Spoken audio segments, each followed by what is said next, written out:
She didn't check a bag. All right, let's do it. Here we go. Read all about it. Oh, okay. Read all about right. it. Florida, full of news this week. We may get in 2 or 3 of them. Who knows? Get your papers. Wait, that was a quick handoff. I have to match that. Where's my coffee? All right, let's do it. Listen, I'm in a good mood. Let's take advantage. I don't know why. Let's take advantage. You don't know why. You're such a shit father. Your daughter is returning from college. You're wearing a Michigan hat. I'm You're wearing like, the hat. I don't know why I feel good. Oh, that's true. I guess, yeah, you know what happens? Well, I told you that story in therapy. They're like, how does that make you feel? I was completely stumped. Remember I said angry? Yeah. And then you know, the big, you know, breakthrough that anger is not really a feeling. It's mostly a reaction to a feeling. And I was stumped. Yeah. It is nearly impossible for me to articulate how I feel and why I feel that way. Yeah. Sometimes it's easy, obviously. Like, yeah, but that's funny because you're a very emotional person. You're a very sensitive, emotional person.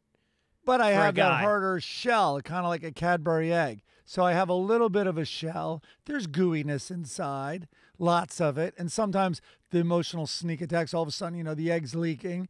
But you know, we were raised not to really show much of that, you know? Right. Because you're a pussy. Yeah. That's the new word for the F word. I think I became much more emotional with kids, but now that my kids are older, I'm receding back into not feeling a lot of emotions again. You really? Yeah, I'm not feeling it. Maybe it was those magnets that fucked up your head. Could be the magnets, could be the mushrooms, could be the therapy, could be the fucking pills. Now, hold on. Not feeling is a very interesting thing because, you know, we're painting it in a negative light, but are you maybe less triggered by things that shouldn't fully trigger you? Like, are you not getting out of your car and running over and punching another guy's car as much? No, that's the upside. That's the upside, is that my anger is way under... my anger's better. I still get it. I almost attacked a guy on a golf course with my daughter a couple weeks ago. I got in the face of these 4 big dudes because they hit 2 balls at us. And I got in their faces. And my daughter was like, "What the fuck are you doing?" Oh, she and I have to talk. I've been uncomfortable in that position many times with you. Yeah. So, oh wait, I think we got it in gallery view. Are we in the right view? I don't know. Can you change it on the fly? This is fascinating. I think so, but I can't tell if it's going back and forth. If you guys don't, oh no, that's right. We got it right. All right, yeah, enough about emotions. Enough about emotions. No, one story. So I think like I'm doing well. I'm like, you know, like anger's kind of pretty far down, like inside of me. You know, like say this day I'm feeling that way. So I went to dermatologist. It was earlier this week.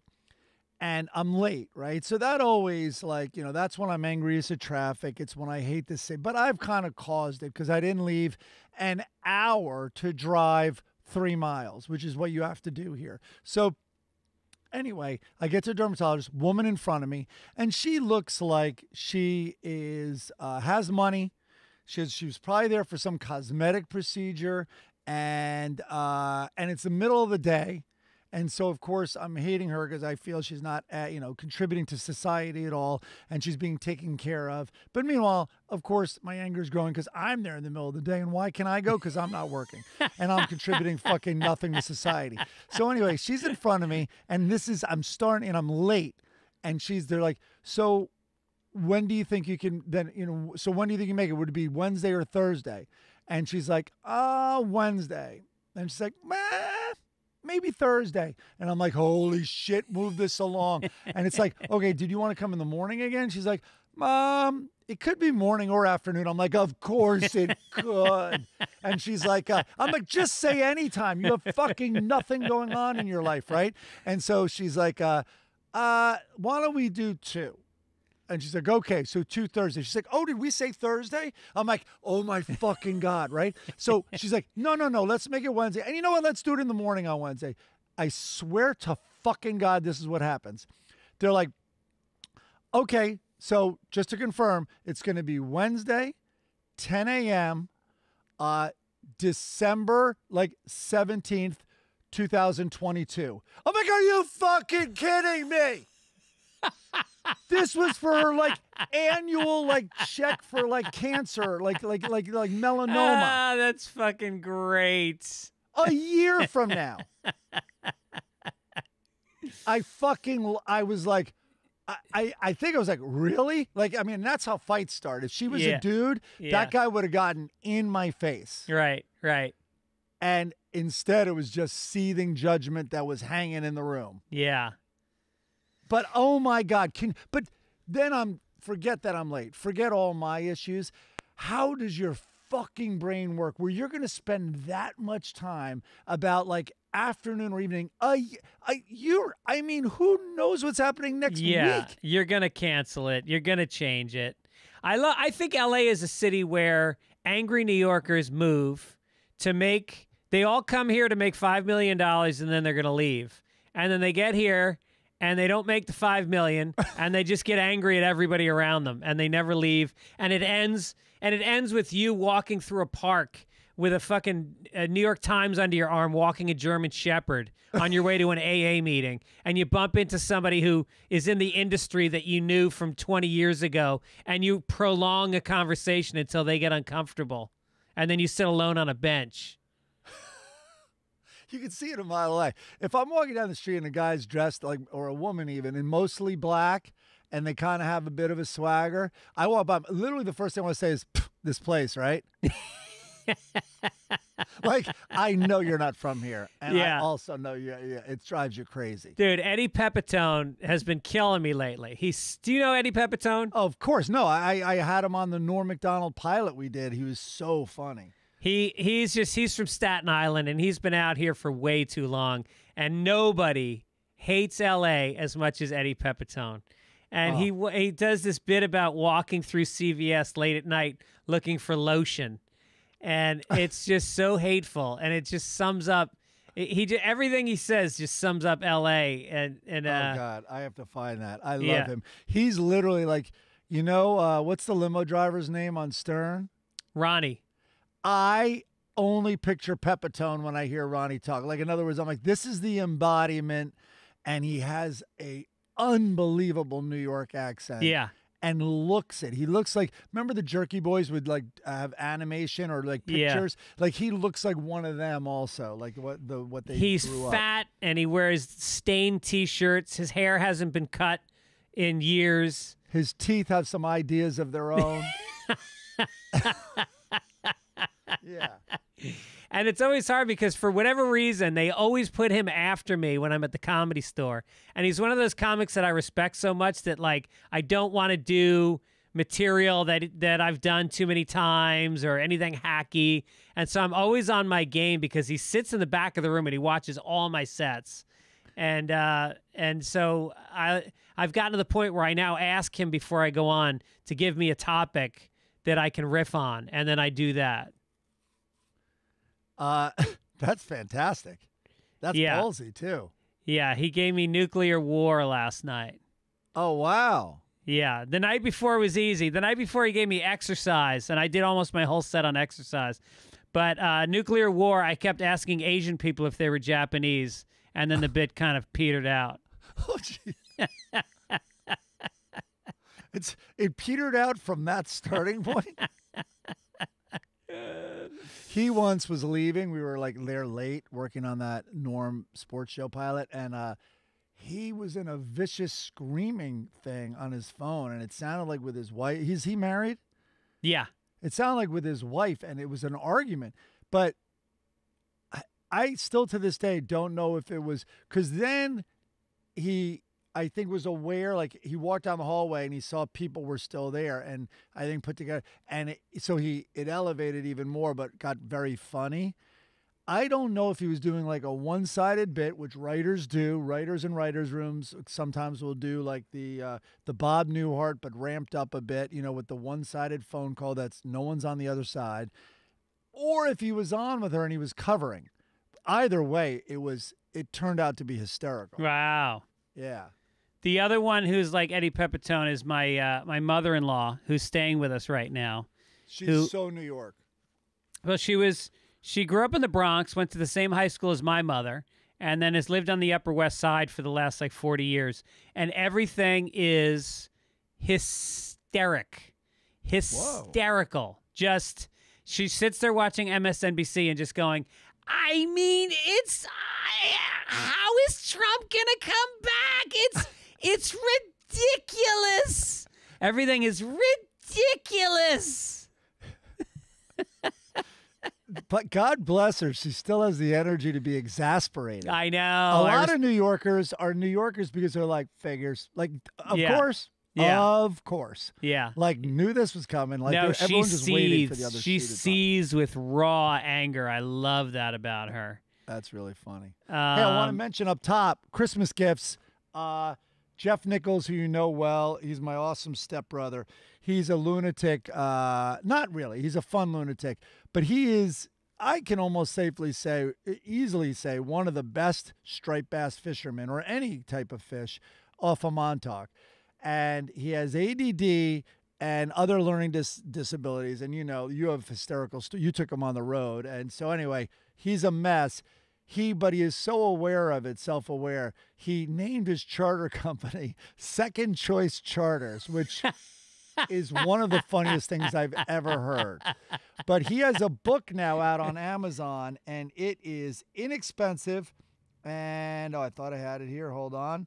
And it's called And Then They All Puked, Why I Should Never Have Been a Montauk Groupon Charter Boat Captain. That's great. The title says it all, and he has tons of hysterical stories. It's $14.99 on Amazon. Jeff Nichols, Nichols. He has other books. He writes them himself. He self-publishes them. One of the joys is a lot of the typos remain in the book.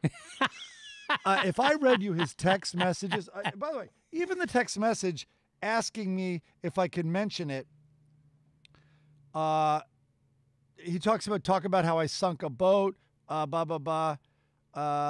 anyway. You should have to mention that, by the way, every time you bring him up. You should just say, by the way, this is my stepbrother. He, after my father married his mother, he sank my father's boat and then burned his house to the ground. Just throw that out and then move on. Push book on Fitzy's show, Fittsy. It hit 9 on Amazon. Zon, sports fishing. So apparently there's a sports fishing category. It hit number 9. Guys, I'm going to order one. I think Greg let's send this. I think 3 orders could send this to number 1. That would be amazing. If we could send it to number 1 in the sport fishing category. That's the challenge. I need 2 listeners to buy this book for a fellow fisherman, and they're going to buy his other books. He got in a lot of trouble outing people on the black market of fishing, which is what he was guilty of. Then he fucking turned on them. He'd catch these, I'm talking 45 to 55 pound striped bass. Then he'd bring them to the back door of really high-end restaurants, and the chef would buy the striped bass. That is totally illegal. It all has to be regulated, not only for health reasons, but also to keep it track on, limits and how much fish are being brought out and all that shit. Anyway, he's amazing. Dude, let's do that. All right. We also want to, by the way, we have this text chain that's all Irish people. It's called Irish Mafia. And it's got a couple guys on it that are not Irish. And we lost one of them this week. Why? Because of the videos that are getting posted on the text chain. No, Mike Gibbons literally posted a fucking cat video, and we lost a fucking Lebanese guy. That cat video is 6 seconds long, 7, and I've watched him. It literally is like a shot. It's like an antidepressant. I laugh every time I watch it. Rabi unsubscribed, and I almost unsubscribed as well. Okay, the cat's wearing a tie, right? I'm not in yet. I'm not in. I'm not saying that. I don't like cute cat videos. But the owner is this woman with a kind of sexy voice, and she goes, you look so handsome in your tie. Do you like it? And the cat's one paw comes up and slowly, caresses the tie, like. You're an idiot. It kills me. You're a fucking idiot. And the cat's just staring straight ahead as it's slowly yes, I do love my tie. It's Are the you best gonna thing. get? Are you gonna get a Hello Kitty backpack now? Wrong. You're missing the whole And some point. sparkles I on don't your like- long keychain?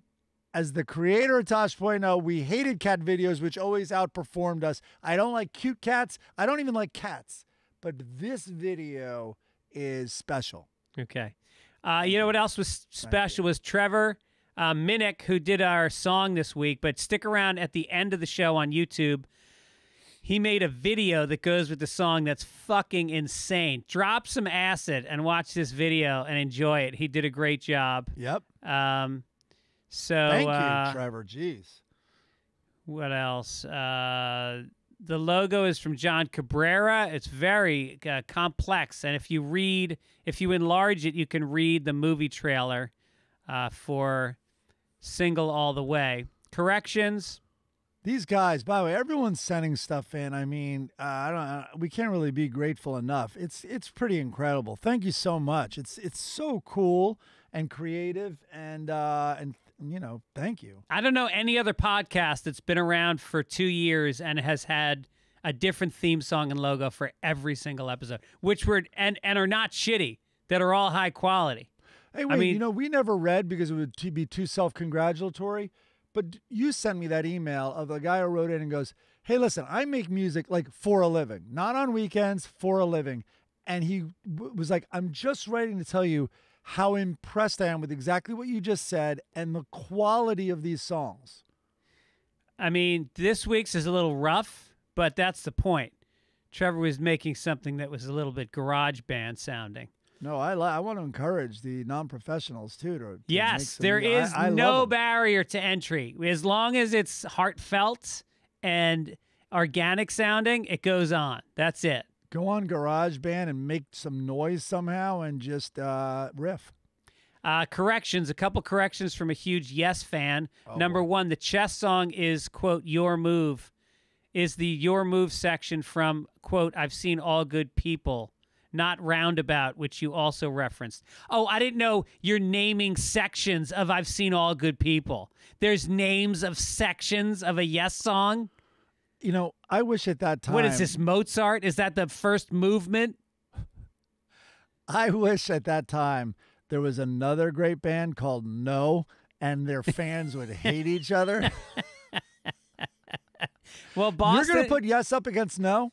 Go to fucking hell. Well, Boston and Chicago came out at the same time, right? And I don't know if they were ever rivals. Wasn't there... What other city bands were there? Oh, I think every city has a band named after them, right? But weren't there any other big ones? Boston, Chicago, Berlin. There was a band, Berlin. Yeah, was there a Brooklyn? Not that I there's know. Queens, but it was Queen. Queen, yeah. America, obviously, was a band. I bet they're going to hit us hard. There are probably tons. Yeah.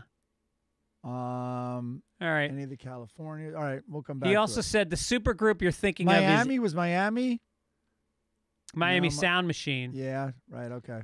The supergroup you're thinking of is Asia. XYZ was Jimmy Page, Chris Squire, and Alan White, and they only recorded 4 songs. If you enjoy a Dead live show in 2021 and rip on 70s Yes, then those shrooms must either be really good or not good enough. Cheers, Jeff from Fort Lauderdale. Oh, Chris Demon just wrote in the New York Dolls. Yes, it absolutely was Asia. I remember Pete Scott, who I went to boarding school, and I remember he had that Asia album in his room, and he'd crank it. They had I think like two or three good songs on there, but one kind of got a lot of radio play. Yeah. Marky Fry writes in that the town criers were not friars. Okay. Well, those were town friars, Greg. Yes. And Derek Fletcher says Sparks is the dog's name. It is a play on static electricity and the dog being under the blanket. That is a reference to the Family Circus cartoon from last week where the kid said he saw Sparks. And we're supposed to know that that's the dog's name. I guess he's trying to reward the hardcore Family Circus viewers. Did we... All right. I mean, of course I'm not. I don't give a shit, really. But was there an outline of a dog under the blanket? There, not that I remember. No.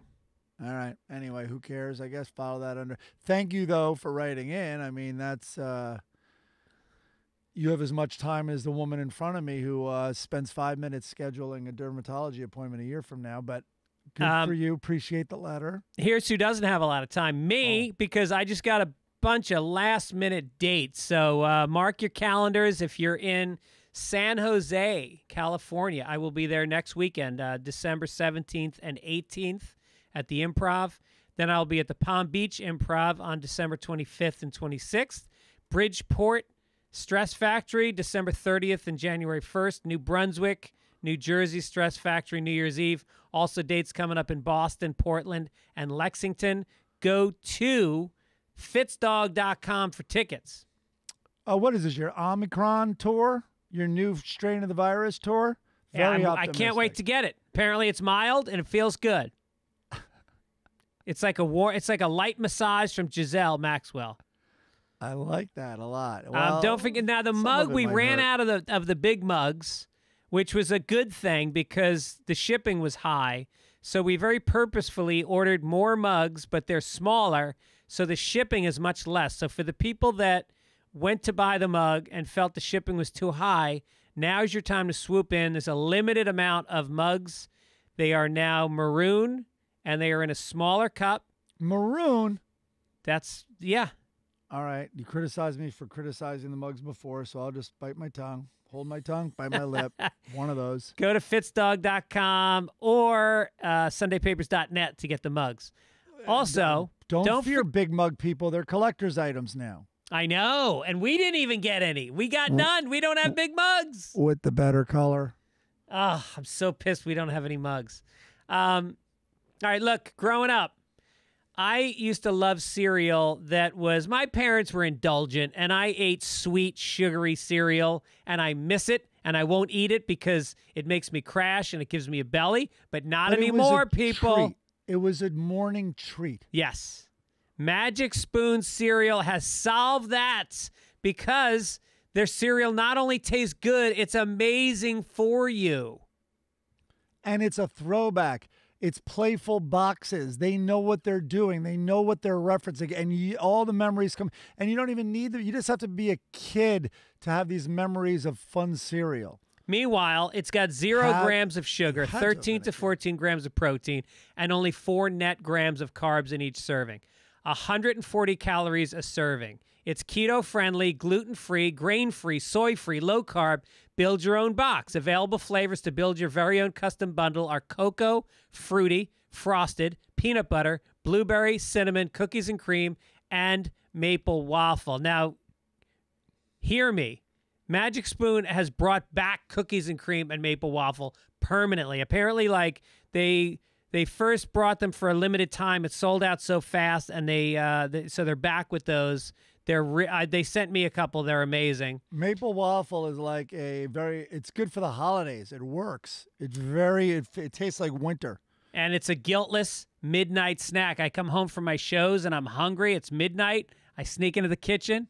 I have a little fucking waffles. I did the same thing, especially when the girls aren't here and I haven't really kept up on my food shopping. I'm like, oh my God, what about that famous move of mine, cereal at night? Go to magicspoons.com/papers to grab a custom bundle of cereal and try it today. And be sure to use our promo code PAPERS at checkout to save $5 off your order. And Magic Spoon is so confident in their product, it's backed with a 100% happiness guarantee. So if you don't like it for any reason, they'll refund your money. No questions asked. Remember, get your next delicious bowl of guilt-free cereal at magicspoon.com/papers and use the promo code PAPERS to save $5 off. Thank you, Magic Spoon, for sponsoring the podcast.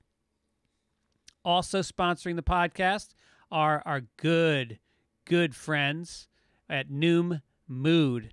Right now, I think we're coming out of a pandemic. A lot of people, the stress has heightened issues that you're having, mental health issues. Did you see the headline this week? It's a record number when they do this poll every year, I guess, of Americans that are saying that they're exhausted. So I was going to put that in the no shit column, like of our thing. but it was really interesting. It wasn't because of the typical overwork spiral that we all, America has gotten in. It's being at home has exhausted people. Yeah. It's this thing where there's the just by going to work and coming home, that's two built-in breaks. That's two built-in things that, like, you've changed up, the rhythm of the day, and you've, by definition, been outside. And it's this new thing where there's a greater need, more than ever, like, for an outlet or to get coping mechanisms, because people are falling, into like listlessness with this stay-at-home situation. Yeah. And it's like, stress is something that you need to tackle. And New Mood is a really great guide to help you do that. So let's see. I love New Mood because they have helped me handle stressful situations more effectively. I have had a hard time sleeping. I've used New Mood to help me with my sleeping, and it's helped immensely. Maybe it's why you're less angry too, Greg. It could be. Maybe it's the New Mood. We were talking about that earlier. Yeah. They give you a variety of tools and techniques to try out and discover, a daily curriculum coupled with a one-on-one coach that guides and encourages you on your journey. It's accessible and convenient, only 10 minutes a day, and you can do it whenever, wherever. This is all backed by science. It's the real deal. You're stronger than your stress, so, get control of it. You gotta find a custom-made way of dealing with your mental health, and that's what this is all about.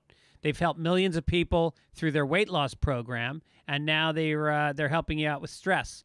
It's what I always wanted in therapy too, which was like, don't wait forever to watch me. Like, I need tools and techniques. You know what I mean? I need some structure, and I need that kind of coaching in a way. Yeah, the coaching is the key. So worry less and feel happier. Sign up for your trial at noom.com/papers. That's NOOM.com/papers. Do it now. Noom.com/papers. Okay, finally, let's do some gambling, people. Once you're feeling better, you got to put that money on the line. You will make better bets with New Moon. My bookie has got this deal going that I can't stress enough. It's like free. It's like getting a free $1,000. They will double your first deposit all the way up to $1,000 when you use our promo code PAPERS. You're playing with the casino's money, as they say. Yeah, they accept everything from credit card to well-known cryptocurrencies like Bitcoin, Litecoin, Ethereum, so you can bet and withdraw with crypto if you want. This Saturday, here's what we're talking about this Saturday. The UFC is closing out 2021 with a bang. 2 world title fights going on at UFC 269, headlined by the lightweight championship fight between Charles Oliveira and Dustin Poirier. This fight amounts to a coin flip. Both men have finish rates of over 75%, so it's going to be a great bet. Don't miss. Oliveira. Double your first deposit up to $1,000 using promo code PAPERS. Head to MyBookie today, place your bets, and watch the sparks fly with UFC 269. Bet anything, anytime, anywhere with MyBookie. Chris, who should we bet on? Chris follows this stuff. Can you type it in right there? All right, here it comes. You ready for a hot tip? Here it comes. Poirier. All right. I disagree. I watched my son. I just had a lock on my hands. Now what are you doing? My son showed me videos of Oliveira, or however you say it. Oliveira? This guy is Brazilian. He is a striker, and he is also a grappler. Not only is this guy, he comes at you with legs and fists, and then when he gets you on the ground, he's got the most submissions in UFC history. And he does it so elegantly. I mean, this guy is fucking unbelievable. All right, it sounds like I'm betting with the free $1,000. I'm not going to bet my money. Yeah, I would do that. Then. All right, let's get to the front page, Mike. Oh boy. Do you have a paper? Yeah, hold on. I have a legal pad. I got a paper right here. Okay. Extra, read all about it. Extra.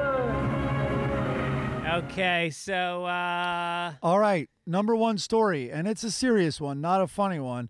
The tornadoes I woke up to this news today. Dude, did you watch the clip I sent you? I did not.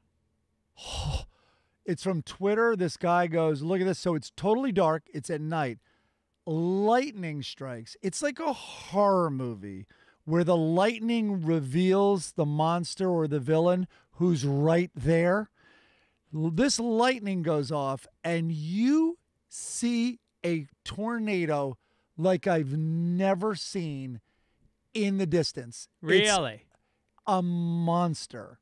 So these tornadoes have ripped through Missouri, Arkansas, Tennessee, Kentucky, Illinois, causing mass destruction. We were wondering because our Midcoast Media, our producers, and Chris are in St. Louis, and St. Louis got hit, but they're okay. Chris said he was able to get power because Dennis Gibbons helped him cut the line. There we go. Yeah, so a podcast producer will get their power before all the socioeconomically challenged people in St. Louis, and there's a lot of them.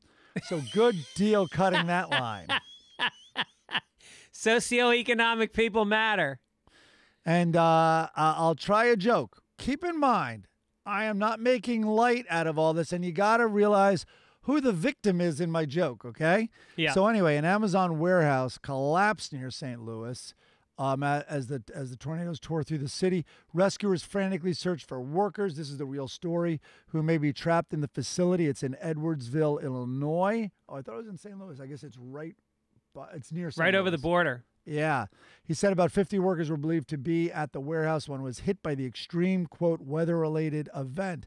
When the workers were rescued, when they thanked the police and firemen profusely and asked why they hadn't been there months ago. And they're like, what are you talking about? We're here because of tornado. They're like, what tornado? I don't get it. It was the working conditions, Greg, that were so heinous they had to be rescued. Oh, got it. Got it. Women giving birth on the floor and not being given breaks. Yeah. People peeing and shitting in cups and barrels. Right. Because they're not given. Oh, forget it. So basically, it's like the Wizard of Oz, except Jeff Bezos is the wizard. Yes. And Chris, great joke. It's the most healthcare attention these Amazon workers have received in years. So, yeah. So they need a hurricane. They need a tornado to get a little attention. Got it. Yeah. Good. Yeah, exactly. Amazon's like, phew, glad they came in and took care of our workers. That hasn't been done in a while. Yeah. All right. Next story. Ghislaine Maxwell, pronounced Ghislaine Maxwell, reportedly thinks Epstein was murdered. This is your story, isn't it? Yeah, well, you like saying Ghislaine because that's right. kind of like that patch that runs up to your belly button. Ghislaine Maxwell believes her ex-lover Jeffrey Epstein was murdered behind bars, and she lives in fear of facing the same unfortunate end, according to a new report. Everyone's view, including Ghislaine's, is Epstein was murdered. She received death threats before she was arrested, an unnamed friend told The Sun. So translation, Jeffrey is the real victim here, and so am I. Yeah, right.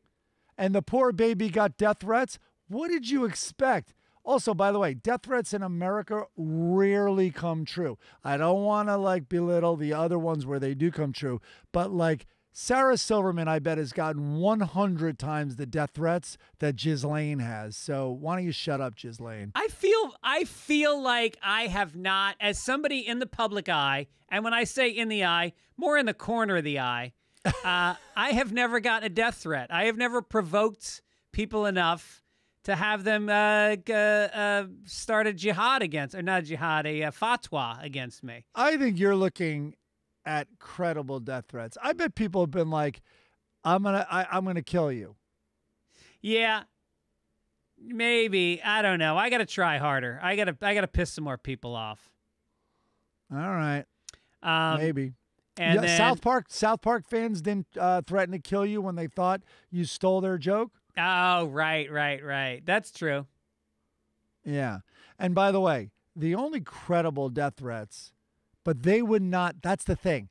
They wouldn't warn her, is if she's going to name the Clintons and other big players in this Epstein thing, like if Epstein was murdered, trust me, there was no death threat on from the people that killed him. Yeah. They're just going to kill her. Right. It's like in The Godfather where he said, if I was going to kill you, you'd already be dead. You see Chris's joke he just typed in? You'll never see it coming, Vince Foster. Said Vince Foster. Yeah. All right, let's move down to a U.S. Coast Guard diver braved death Wednesday to enter a submerged vehicle stuck in rushing rapids just yards from the brink of Niagara Falls. The diver was lowered from a hovering helicopter. Jesus. Climbed into the car. And you have to see the video. It was like ice and snow surrounding the water. Pulled the body out of its lone occupant, a woman in her 60s. I think she was dead. She was dead. They did this rescue to get a dead body? I think she was dead. But it made me think about how brave and amazing these rescue workers are, that they would go into those conditions. I remember once we were at the Oakwood pool. You know the Oakwood pool that we used to sneak into? And JoJo was in the pool, and the sun was going down, so it got cold. And I was trying to get her out of the pool, and it looked like she might be drowning. She had on her little, like, flying fucking her, blow-up wings on her arms. Yeah. And I didn't want to jump in because I didn't want to get cold. And so I held onto a towel, and I threw it out there so she could pull herself in so I wouldn't be wet for the ride home. And this motherfucker is dangling from a helicopter into icy waters to pull a corpse out of a Chevy. Unbelievable. And the woman was in her 60s. They pulled her out. So my review of the story is eye roll, women drivers. Oh, boy. Uh-huh. And my joke would be stick to massively misjudged parallel parking, ladies. All right. So when I wrote that joke, now, by the way, here come my death threats. But when I wrote that joke, I'm like, all right, that's the oldest cliche that women can't parallel park. Here's the thing when I gave it a little more thought. This is how you know it's true. Not only is it a cliche, and most cliches are true, but every single woman I've heard defend herself against that cliche has said, I'm actually a great parallel parker, or I'll have you know, I can totally parallel park.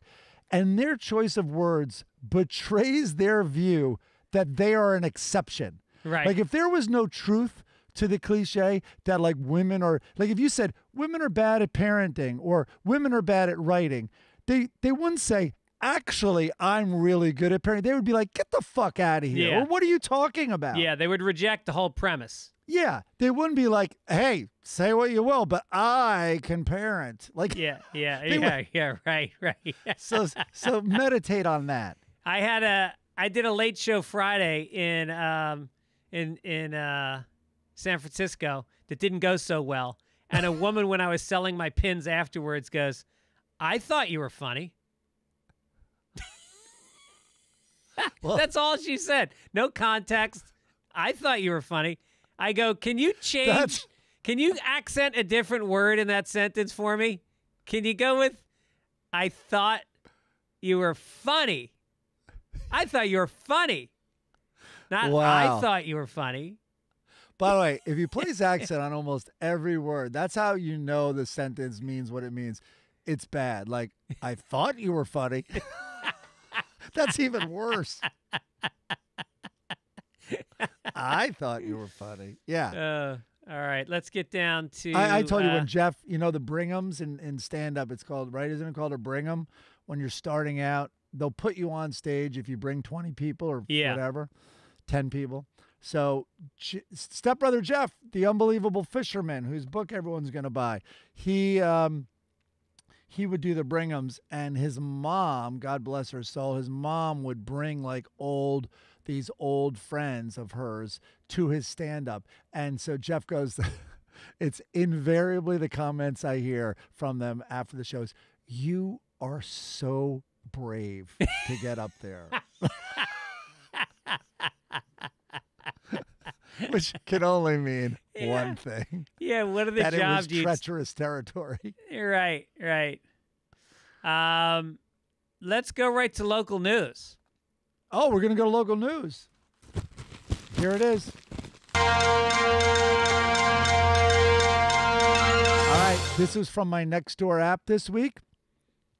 It's posted by a gal named Bev, B-E-F, Yeah. which has nothing to do with this. Anyway, Bev writes, what a wonderful morning waiting in my child's school carpool line next to a, all caps, dead body outside of one of the many RVs parked outside his school in Playa Vista.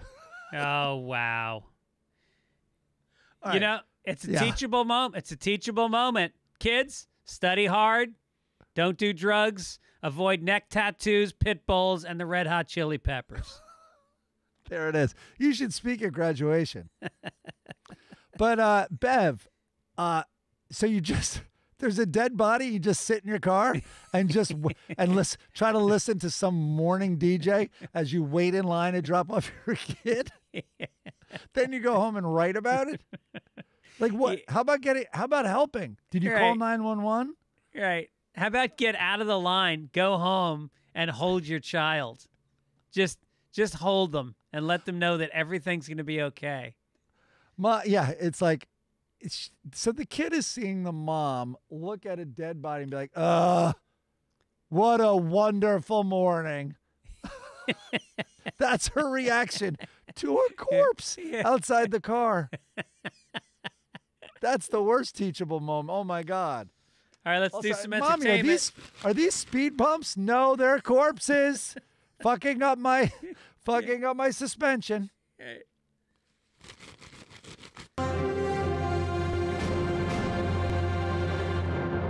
All right, this is about the late Sex and the City star Willie Garson, who we know. Remember, he was friends Absolutely. with Zach. Super nice guy. Yeah. He dealt with speculation over his sexuality during the show's initial run. He played Stanford Blatch, the gay best friend and confidant to Sarah Jessica Parker, in what was one of television's first ever high-profile gay characters. Garson, a heterosexual man, explained that he actually hid his real sexuality from fans of the show for many years as he didn't want to offend its gay fans. Quote, "For years, I didn't talk about it because I found it to be offensive to gay people. People playing gay characters, jumping up and down, screaming that they're not gay like that would somehow be a bad thing if they were." Well, I don't know. I think he has this a little wrong, and this isn't a joke, but that's not why it would be offensive at this point in our society. Wouldn't the LGBTQ vilify him because he's straight playing a gay in the gayest show ever created? You mean because the show is so gay, the context is worse? No, but he's playing a gay man. It's almost like now, read on what he says, because it's like for instance, if there was a handicapped character, wouldn't he be vilified for playing a handicapped character? Oh, absolutely. Yeah. Disabled? Well, that's what he says. He goes, Elderly when the question would come up, this show, I would say, when I was on White Collar, nobody asked me if I was a con man. And when I was on NYPD Blue, nobody ever asked me if I was a murderer. This is what we do for a living, portray people, the actor thoughtfully explained. Well, to that I'd say, yeah, but you aren't a closeted con man or murderer. And I think Willie was a closeted gay man. Come on. Respect the dead. Rest in peace, Willie. He was a really nice guy. To tell you the truth, even as I read this story this morning, I thought Willie was gay. I always thought he was gay. Wait a minute. So if he wasn't gay, is Sarah Jessica Parker not really a terrible actress? No, do not worry. Do not worry. That she is. Okay. And you know what? Does that mean the writers are not the hackiest bunch of pun-filled hacks of all time? Is that what you're saying? This show is how gay men think of single women in New York City. Well, because it was written by a gay man, right? What's his name? Michael? Yeah, Patrick, whatever Patrick his name is. Neal. It's so all the punny dick jokes, and it's just whatever. You know what? I'm going to go positive. It's fabulous. It's fabulous. Let's go over to the Playboy Mansion. A former Playboy model has opened up about the realities of living at Hugh Hefner's infamous Playboy Mansion. Holly Madison. Yeah. Isn't Holly Madison an ice cream flavor? I think so. Or is it Dolly? It might be Dolly Madison. Oh, yeah, maybe. Who moved into the notorious property back in 2001 when she was 21 years old, claimed it was home to a gross cycle of goings-on, as well as a constant pressure to look a certain way. All right. How is this news? I know. Because I thought it'd be like, oh, the news is it was rather wholesome. Yeah, right. Just a few months after moving into the mansion, she started dating Hef, who was 75 years old, 54 years older than her. Oh. When they were an item, Madison claims Hefner repeatedly criticized her appearance, screamed at her for cutting her hair. You look too young. She also alleged that she and other models were encouraged to take Quaaludes and participate in orgies with Hefner. All right, things are picking up. Now I'm in. She alleged that Hefner had offered her the drug on the very first night at the mansion, writing that he told her, quote, "Usually I don't approve of drugs, but, you know, in the 70s, they used to call these pills thigh openers." That's so cute. That's so fun and cute. Well, wait. And when they OD'd, he had this, and when they OD'd and they had to get rid of the body, he had this backhoe in the yard he called the ground opener. And everybody giggled about that, too. Oh, man. The paramedics would come in and they were called thigh closers because the body wouldn't fit out the door when the legs were totally spread. Wait a minute. It's kind of a nice thing. Like, listen, you're going to have sex with this 75-year-old and you're, what is she? She's 21 years 21. old. It's like, hey, I think before you have sex with me, I think you should be on some drugs. It's like, that makes all the sense in the world. Yeah. Wasn't she like, thank you? Like, I don't know how I was going to do this without something impairing my judgment and everything Jesus. I see. And then, you know, and as he's banging you got to look out the window and see Bill Maher showing up in a pair of pajamas. And, you know, that's the worst part. That's dessert. Ugh. Who's All right. touching my foot is this old body. Oh, Bill Maher is waiting for seconds. Let's do some Florida, man. You got it.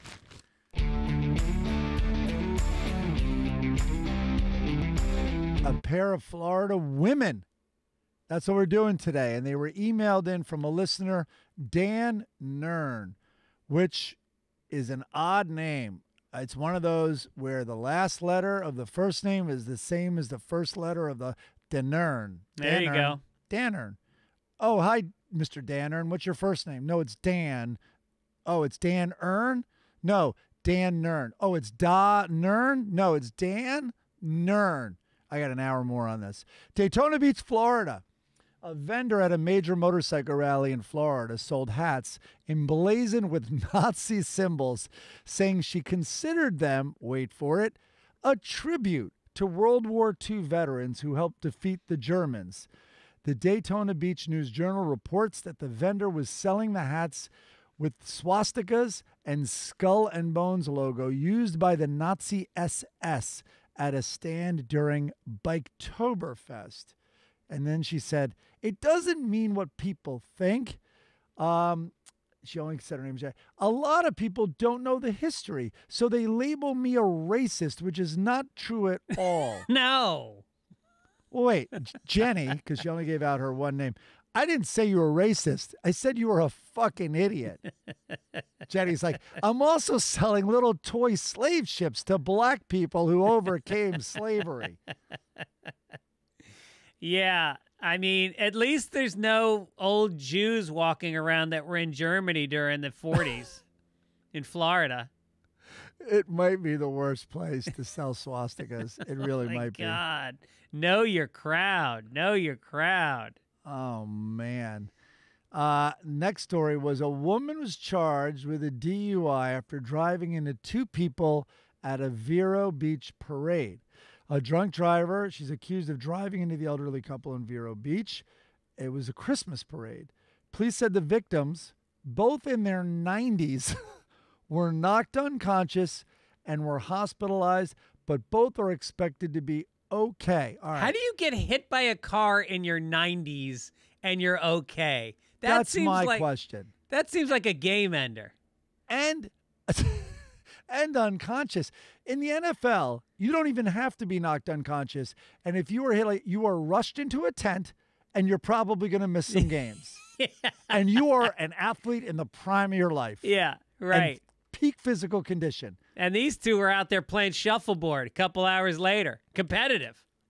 All right. So now the driver, 72-year-old Susan Harvey of Vero Beach, was arrested and charged with driving under the influence. Investigators said her blood alcohol level at the time of the crash, they used the word crash, was nearly twice the legal limit.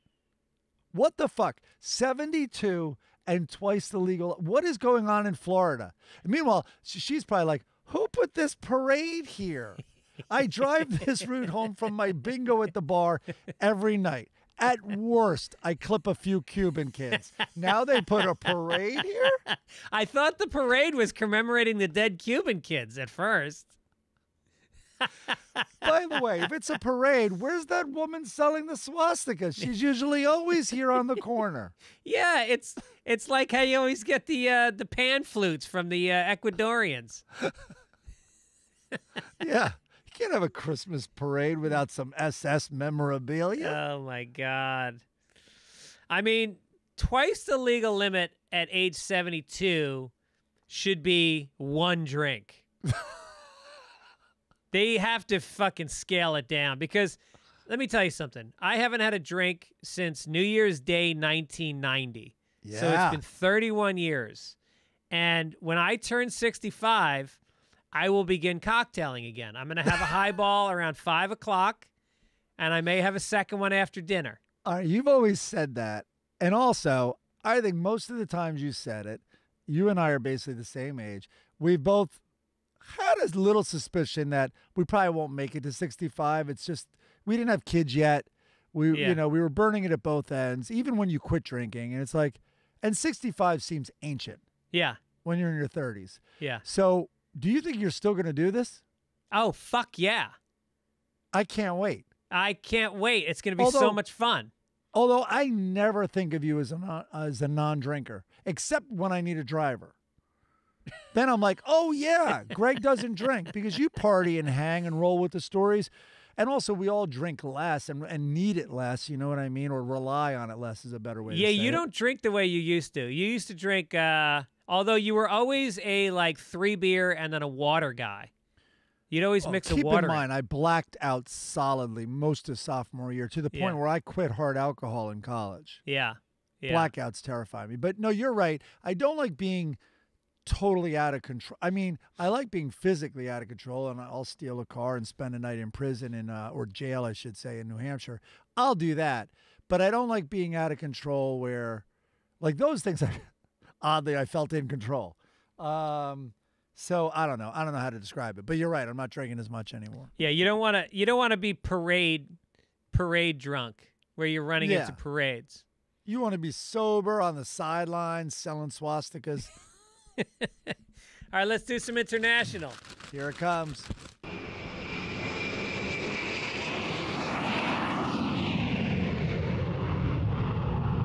In Germany, a man killed himself, his wife, and 3 young girls after he faked a COVID-19 jab certificate and feared his children would be taken away when it was discovered. Police found 2 adults, both 40, and 3 children, aged 4, 8, and 10, dead from gunshot head wounds in a family home.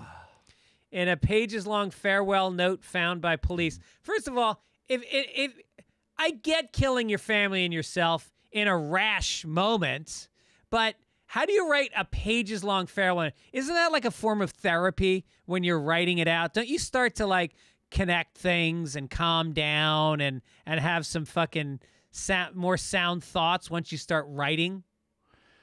Maybe, although I hate writing so much, I'm looking for a gun when I'm writing. So I guess he forged a vaccination certificate for his wife, and her employer found out, and they were afraid they'd be arrested and they would lose their kids. All right. So just to review the story for everybody, the dad thought the vaccine was so dangerous, he shot and killed his kids, his wife, and himself to avoid it. I just want to be clear on this. Yes. That's what happened. It's like The Sound of Music, except instead of being slaughtered by Nazis, the children are shot in the head by their father. Just another fun German tale. Yeah. Except Nazis are dangerous. The What is- vaccine, at best, it's debatable. I mean, Yeah. at worst, it's debatable. Yeah, right. What it is could it be with the the Germans? opposite of dangerous, most scientists say. This is like, the Grimm. What were those? The Grimm tales, the fairy tales that came out of Germany. The Brothers Grimm. The like, Brothers finally Grimm. wrote them down, yeah. I mean, it doesn't end. Germany is still just as fucking dark. It's what it is like historically the darkest place in the world. From Brothers Grimm to the Nazis to this fucking shit. I can't bear the sight of a needle going into my baby's arm, so I am going to put a bullet in her skull.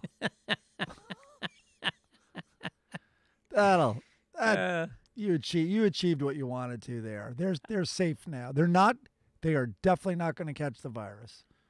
Another story, Saudi authorities have conducted their biggest ever crackdown on camel beauty contests that Wait, receive this is- Botox injections and other artificial touch-ups, with over 40 camels disqualified from the annual pageant. I'm calling BS. I think you might have gotten hoodwinked.